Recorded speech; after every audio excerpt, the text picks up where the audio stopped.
Λοιπόν, όλο το event ήταν ένα καταπληκτικό, πολύ οργανωμένο, μια πολύ οργανωμένη εκδήλωση. Έχουμε κάτι ενθουσιαστεί, δεν περιμέναμε με τίποτα να ζήσουμε αυτό που ζήσαμε.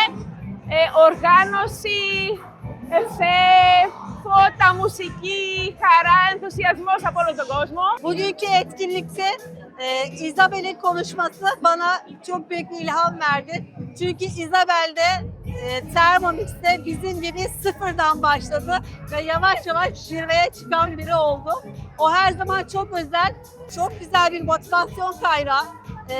Sıfırdan en zirveye gelmesi ve ürünü çok iyi tanıyıp sahaya da çok hakim olduğu için bana ilhamı, en güzel ilhamı Isabel verdi. Ce que j'aimais le plus, c'est de voir toutes ces personnes du quatre coins du monde et puis de voir les grands chefs de Vorwerk aujourd'hui.